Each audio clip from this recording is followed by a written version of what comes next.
โยโสภะคะวะอะระหังสัมมาสัมพุทโธสวากขาโตเยนะภะคะวะตาธัมโมสุปฏิปันโนยัสสะภะคะวะโตวะกสังโฆธัมมยังภะคะวันตังสัทธัมมังสัพสังฆังอิเมหิสัพกาเลหิยาธาลาอาโลปิเตหิอาภิปุชยามะสาธุโนพันเตภะคะวาปานินิพุตโตปิปัจฉิมาชนะกานุกัมปนานาสาอิเมสักกาเลทุกขตาปันนาภูเตปฏิคันหาตุอัมมหากังมีภาลตังสุขายาอะลังหังสัมพุทโธภะคะวาพระผู้มีพระภาคเจ้าเป็นพระอรหันต์ดับเพลิงกิเลสเกิดทุกสิ้นเชิงตรัสรู้ชอบได้โดยพระองค์เองพุทธังภะคะวันตังอิวาเทมิข้าพระเจ้าพระผู้มีพระภาคเจ้าผู้รู้ผู้ตื่นผู้เบิกบานสวากขาโตธัมโมพระธรรมเป็นธรรมที่พระผู้มีพระภาคเจ้าตรัสไว้ดีแล้วธัมมังนัมสสามิข้าพระเจ้านมัสการพระธรรมสุปฏิปันโนสาวกสังโฆพระสงฆ์สาวกของพระผู้มีพระภาคเจ้าปฏิบัติดีแล้วสังฆังนามามิข้าพระเจ้าน้อมน้อมพระสงฆ์มาตาผู้นำอาหารวันทามิข้าพระเจ้าไว้คุณบิดามารดาผู้ให้กำเนิดและอุปการะดูแก่ข้าพระเจ้าครูรุจาริเยผู้นำอาหารวันทามิข้าพระเจ้าไว้คุณครูอาจารย์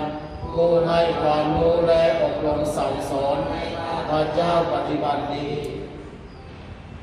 หันธรรมยังพุทธศาสตร์ภควโตอุปภาพุทธาธัมมาสังฆาเจวะมุสตินักยังกะโลมาเซตัสสะภะคะวะโตขอน้อมน้อมแด่พระผู้มีพระภาคเจ้าพระองค์นั้นอะระหะโตซึ่งเป็นผู้ไกลจากกิเลสสัมมาสัมพุทธัสสะตรัสรู้ชอบได้โดยพระองค์เอง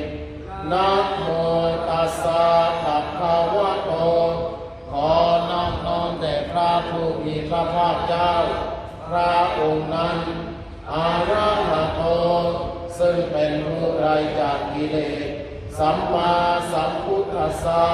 ตรัสรู้ชอบได้โดยพระองค์เองนะโมตัสสะภะคะวะโตขอน้อมน้อมแด่พระผู้มีพระภาคเจ้าพระองค์นั้นอะระหะโตซึ่งเป็นผู้ไกลจากกิเลสสัมมาสัมพุทธัสสะตรัสรู้ชอบได้โดยพระองค์เองตังโขปานะกัลยาโนกิตติสัทโธอาภุคาโตก็กิตติศัพท์อันงามของพระผู้มีพระภาคเจ้านั้นได้พูดไปแล้วอย่างนี้ว่าอิติปิโสภะคะวาเพราะเหตุอย่างนี้อย่างนี้พระผู้มีพระภาคเจ้านั้นอาระหังเป็นผู้ไกลจากกิเลสสัมมาสัมพุทโธเป็นผู้ตรัสรู้ชอบได้โดยพระองค์เองวิชาจารณสัพพันโนเป็นผู้ถึงพร้อมด้วยวิชาและจารณะสุขโตเป็นผู้ไปแล้วด้วยดีโลกาวิทูเป็นผู้รู้โลกอย่างแจ่มแจ้งอนุตตโรปุริสธรรมสารถี เป็นผู้สามารถฝึกบุรุษที่สมควรอย่างไม่มีใครยิ่งกว่าสัทธาเทวมนุษย์สานังเป็นครูผู้สอนของเทวดาและมนุษย์ทั้งหลายพุทโธเป็นผู้รู้ผู้ตื่นผู้เบิกบานด้วยธรรมภควาติเป็นผู้มีความจำเริญจำแนกคำสั่งสอนสัตว์ดังนี้พุทธวาลังอัตตวาละที่คุณาทิยุโตพระพุทธเจ้าประกอบด้วยคุณมีความประเสริฐแห่งอรหันตคุณเป็นต้นสุทธาพิยานกรุณาภาตโตมีพระองค์อันประกอบด้วยพระญาณและพระกรุณาอันบริสุทธิ์โพเทสิโยสุชาติตังกัปปะลังวาสุโลพระองค์ใดทรงกระทำชนที่ดีให้เบิกบานดุนาที่ทำหัวให้บานวันทามหันตามรนังศีลาสาจิเอนังข้าพเจ้าไหว้พระชินสีผู้ไม่มีกิเลสพระองค์นั้นด้วยเสียงกล่าวพุทโธโยสัพพปานีนังสารนังมามุตตมังพระพุทธเจ้าพระองค์ใดเป็นสารณะอันเกษมสูงสุดของสัตว์ทั้งหลายปาธมานุสติท่านังวันทางสีเลนาหังข้าพเจ้าไหว้พระพุทธเจ้าพระองค์นั้นอันเป็นที่ตั้งแห่งความระลึกองค์ที่หนึ่งด้วยเสียงกล่าวพุทธสาหัสสามิตังวะพุทโธเมสามิปิสโลข้าพเจ้าเป็นข้าของพระพุทธเจ้าพระพุทธเจ้าเป็นนายมีอิสระเหนือข้าพเจ้าพุทโธทุกขาสัทธาทานวิทาทาจายิตัสสเมพระพุทธเจ้าเป็นเครื่องกำจัดทุกข์และทรงไว้ซึ่งประโยชน์แก่ข้าพเจ้าพุทธาสาหังนิยาเทมิตันจิตังข้าพเจ้ามอบกายถวายชีวิตนี้แด่พระพุทธเจ้าวันพันโลหังจาริสามิเสวะสุโภทิตังข้าพเจ้าผู้ไว้อยู่จากพระพุทธตามซึ่งความตรัสรู้ดีของพระพุทธเจ้านัตถิเมสารนังอัญญังพุทโธเมสารณะอื่นของข้าพเจ้าไม่มีพระพุทธเจ้าเป็นสารณะอันประเสริฐของข้าพเจ้าเอเตนะสัจจวัชเชนะวัชสัตุสาสนีด้วยการกล่าวคำสัตย์นี้ข้าพเจ้าพึงเจริญในพระศาสนาของพระศาสดาพุทธังเมวันทมานีนะปุญญังปสุทังอิทังข้าพเจ้าผู้ไว้อยู่ซึ่งพระพุทธเจ้าได้ผลขวายบุญใดในบัดนี้สัพเพปิอันตรายานาสาเตชะสาอันตรายทั้งปวงอย่าได้มีแก่ข้าพเจ้าด้วยเหตุแห่งนั้นกายเยนะวาจายาวาเจตสาวาด้วยกายก็ดีด้วยวาจาก็ดีด้วยใจก็ดีพุทธิสุขมังอุกตังพยายังกรรมหน้าติเตียนอันใดที่ข้าพเจ้าแล้วในพระพุทธเจ้าพุทโธปฏิคานาตุจยันตังขอพระพุทธเจ้าจงวันสุโธล่วงเถิดนั้นกาลตาเลสังวานิตุงวะพุทธิเพื่อการสำรวมในพระพุทธเจ้าในการต่อไปสังวาคาโตธัมโมพระธรรมเป็นสิ่งที่พระผู้มีพระภาคเจ้าได้ตรัสไว้ดีแล้วสันทิฏฐิโกเป็นสิ่งที่ผู้ศึกษาและปฏิบัติเห็นได้ด้วยตนเองอากาลิโกเป็นสิ่งที่ปฏิบัติได้และให้ผลได้ไม่จำกัดการเอหิปัสสิโกเป็นสิ่งที่ควรกล่าวกับผู้อื่นว่าท่านจงมาดูเถิดโอปัญญิโกเป็นสิ่งที่ควรน้อมเข้ามาใส่ตัวปัจจตังเวทิตาโพวิญโยหีติเป็นสิ่งที่ผู้รู้ก็รู้ได้เฉพาะตนดังนี้สวากขาตาตังภาวะเสนาสยโยพระธรรมเป็นสิ่งที่ประเสริฐก็ประกอบด้วยคุณคือความที่พระผู้มีพระภาคเจ้าตรัสไว้ดีแล้วเป็นต้นโยมัคคะปาปะปริยัติวิโมกะเปตุเป็นธรรมอันจำแนกเป็นมรรคผลปริยัติและนิพพานธัมโมกุโลกัปปทานาตถาคาลิกาลีเป็นธรรมทรงไว้ซึ่งผู้ทรงธรรมจากการตกไปสู่โลกที่ชั่ววันคามาหังตามหารังวราคังมาเมตังข้าพเจ้าไว้พระธรรมอันประเสริฐนั้นอันเป็นเครื่องกำจัดเสียซึ่งความมืดธ ธัมโมโยสัพพปานีนังสารนังนามุตตมังพระธรรมใดเป็นสารณะอันเกษมสูงสุดของสัตว์ทั้งหลายโทติยานุสติฐานังมิตังสีเลนะข้าพเจ้าไหว้พระธรรมนั้นอันเป็นที่ตั้งแห่งความละลึกองค์ที่สองด้วยเสียงกล้าวธรรมสานัสสามิคาโซเมสามิกิสลุงข้าพเจ้าเป็นทาสของพระธรรมพระธรรมเป็นนายมีสระเหนือข้าพเจ้าธรรมโมทุกขสัทธาทาจายิตัสมิ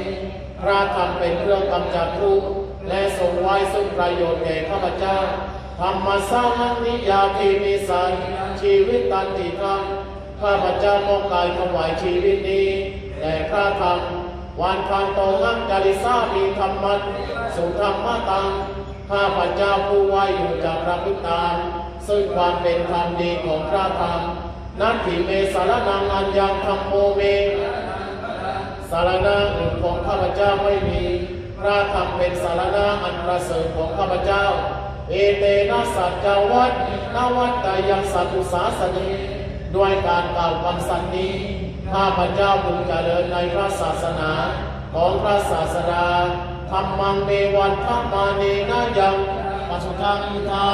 ข้าพเจ้าผู้ไว้อยู่ซึ่งพระธรรมได้ขวนขวายผู้ใดในบัดนี้สัพพิปิอันตรายยังอิสุตัสสะเตจสาอันตรายทั้งปวงอย่าได้มีแก่ข้าพเจ้าด้วยเหตุแห่งบุญนั้นกายเยนะวาจายะมัจเจตสาวาด้วยกายก็ดีด้วยวาจาก็ดีด้วยใจก็ดีทำเมตุกรรมันมกตังมยายังทำหน้าที่เตียนอันใดพระเจ้ากระทำแล้วในพระธรรมธรรมโมปฏิคานาตุเรียนตังขอพระธรรมจงอสุโธล่วงเกินอันนั้นการนันตะเลสังวานิตุวะธรรมเมเพื่อการสำรวมในพระธรรมในตอนต่อไปสุปฏิปันโนภะคะวะโตวะกะสังโฆสงฆ์สาวกของพระผู้มีพระภาคเจ้าบุญใดปฏิบัติดีแล้วอุชุปฏิปันโนภะคะวะโตวะกะสังโฆสงฆ์สาวกของพระผู้มีพระภาคเจ้าบุญใดปฏิบัติตรงแล้วยายาปฏิปันโนภะคะวะโตวะกะสังโฆสงฆ์สาวกของพระผู้มีพระภาคเจ้าผู้ใดปฏิบัติเพื่อรู้ธรรมออกจากทุกข์แล้วสามีจิปฏิปันโนภะคะวะโตวะกะสังโฆสงฆ์สาวกของพระผู้มีพระภาคเจ้าผู้ใดปฏิบัติสมควรแล้วยาที่ทำได้แก่บุคคลเหล่านี้คือจัตตาริโภริสายุคานิอัตถะสัพพุพลาผู้แห่งบุรุษสี่ผู้นับเรียงตัวบุรุษได้8บุรุษเอสาภควะโตสาวกนั่นแหละสงฆ์สาวกของพระผู้มีพระภาคเจ้าอาหุนายโยเป็นสมควรแก่สังฆาระที่เขานำมาบูชาปาหุนายโยเป็นสมควรแก่สังฆาระที่เขาจัดไว้ต้อนรับมัคคินายโยเป็นผู้ควรรับพระสินาทานอัญชาลีการานิโยเป็นผู้ที่บุคคลทั่วไปควรทำอัญชลีอนุตตลังปุญญาเขตังโลกัสสาติเป็นเนื้อนาบุญของโลกไม่มีนาบุญอื่นยิ่งกว่าดังนี้สัทธรรมโชสุปฏิปฏิคุณาพระสงฆ์ที่เกิดโดยพระสัทธรรมประกอบด้วยคุณมีความปฏิบัติดีเป็นต้นโยธาภิโตอริยบุคคลอาสิโตเป็นหมู่แห่งพระอริยบุคคลนั้นประเสริฐ8จำพวกศีลาภิธรรมปาวาลายาจิตโตมีกายและจิตอนาศัยธรรมมีศีลเป็นต้นอันบริบูรณ์วันธามาหังตามาริยานัพนังสุสุขังข้าพเจ้าไหว้ผู้แห่งพระอริยเจ้าเหล่านั้นอันบริสุทธิ์ด้วยดีสังโฆโยสัพพปานีนังพระสงฆ์ผู้ใดเป็นสารณะอันเกษมสูงสุดของสัตว์ทั้งหลายตาติยานุสติฐานังวันทาสีเลนะข้าพเจ้าไหว้พระสงฆ์ผู้นั้นอันเป็นที่ตั้งแห่งความละลึก องค์ที่สามด้วยเสียงดังสร้างภาษาอัสสามิกาโซเมสามิกิสังข้าพเจ้าเป็นทาสของพระสงฆ์พระสงฆ์เป็นนายมีอิสระเหนือข้าพเจ้าสังโฆทุกขสาธาทาจายิกัสสมิพระสงฆ์เป็นเครื่องกำจัดทุกข์และทรงไว้ซึ่งประโยชน์แก่ข้าพเจ้าสร้างภาษาลักมิยาเทมิสารีรันตันจิตังข้าพเจ้ามอบกายถวายชีวิตนี้แด่พระสงฆ์วันทันโตหังจาริสามิสังฆโสข้าพเจ้าผู้ไว้อยู่จากพระพุทธาซึ่งความปฏิบัติดีของพระสงฆ์นัตถิเมสารนังอัญญังสังโฆเมสารณะอื่นของข้าพเจ้าไม่มีพระสงฆ์เป็นสารณะอันประเสริฐของข้าพเจ้าเอเตนะสัจจวัตไตยังสาธุสาสนีด้วยการกล่าวคำสัตย์นี้ข้าพเจ้าพึงเจริญในพระศาสนาของพระศาสดาสังฆังเมวันทังมาเนนะบุญยังปสุทังอิคะข้าพเจ้าผู้ไว้อยู่ซึ่งพระสงฆ์ได้ขวนขวายบุญใดในวันนี้สัพเพปิอันตรายานิสุตตัสสะเตจัสสะอันตรายทั้งปวงอย่าได้มีแก่ข้าพเจ้าด้วยเดชแห่งบุญนั้นกายเยนะวาจายาวาเจตสาวาด้วยกายก็ดีด้วยวาจาก็ดีด้วยใจก็ดีสังเขตกรรมังปกตังมยายังกรรมหน้าที่เตียนอันใดที่ข้าพเจ้ากระทำแล้วในพระสงฆ์สังโฆปฏิทานาตุจยตังขอพระสงฆ์จงมสุนโธล่วงเกินอันนั้นกาลันตาเลสังวานิตุมสังเขเพื่อการสำรวมพระสงฆ์ในการต่อไป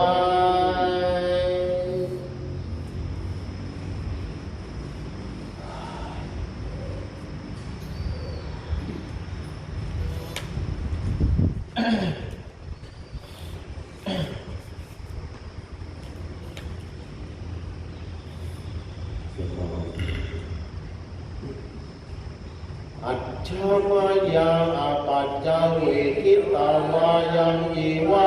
ปาริพุตังจีวรใดอันเราลุ่มห่มแล้วไม่ทันพิจารณาในวันนี้ตังยาวาเทวาสีตัสสะปฏิฆาตายังจีวรนั้นเราลุ่มห่มแล้ว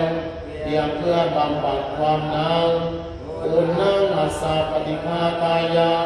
เพื่อบำบัดความร้อน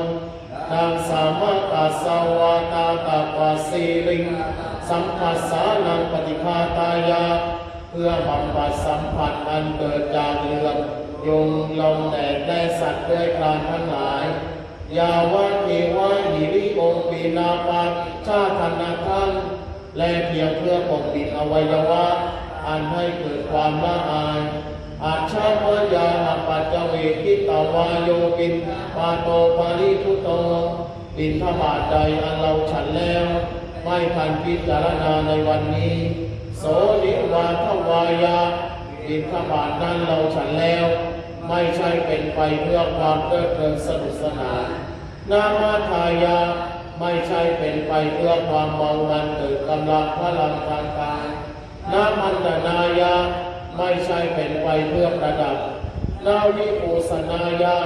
ไม่ใช่เป็นไปเพื่อตกแต่งยาวะเทวะอิมัสสกายสัตติกิยาแต่ไม่เป็นไปเพียงเพื่อความตั้งอยู่ได้แห่งกายนี้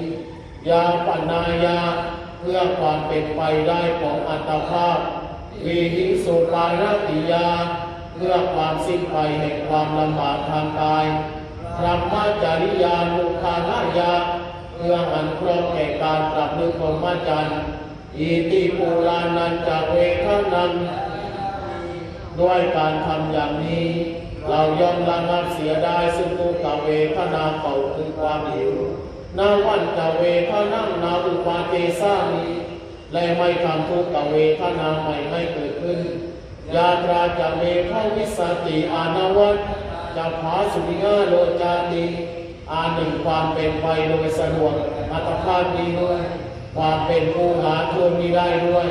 และความเป็นอยู่โดยผาสุขด้วยจะมีแก่เราดังนี้อัจฉามายาอปัจจเวทิตาวายังนาสานังปาริพุตังส นาสนะใดอันเราใช้สอยแล้ว ไม่ทันพิจารณาในวันนี้ตามยาวาเทวาสีตัสสะปฏิฆาทายาเสนาสนะนั้นเราใช้สอยแล้วเพียงเพื่อบำบัดความน้ำอุณนังอาสาปฏิฆาทายาเพื่อบำบัดความร้อนดังสัมมาปัสสาวะตาตาปัสสีริสัมปัสสานังปฏิฆาทายาเพื่อบำบัดสัมผัสอันเกิดจากเหลือบยมลมแหลนและสัตว์เดินทางทั้งหลายยาวะเทวะอุตุปาริสายะข้านังปฏิสันลานาลามัทธังเพียงเพื่อบรรเทาอันตรายอันจะพึงมีจากดินฟ้าอากาศและเพื่อความเป็นผู้ยินดีอยู่ได้ในที่หลีกเล่นสำหรับภาวนาอาชาพยามาปัจเจเวกิตวายโยนัปัจจยาเภสัจจาปาลิโลปาลิพุโตกีฬานาเภสัชบริการใดอันเราบริโภคแล้วไม่ทันพิจารณาในวันนี้โสยาวะเทวะวยาปาทิกานังเวทนานังปฏิฆาทายากีฬานาเภสัชบริการนั้นเราบริโภคแล้วเพียงเพื่อบำบัดทุกขเวทนาอันบังเกิดขึ้นแล้วมีอาภาษต่างๆเป็นมูลอาภายาปัจฉาปารามาตายาติเพื่อความเป็นผู้ไม่มีโรคเบียดเบียนเป็นอย่างยิ่งดังนี้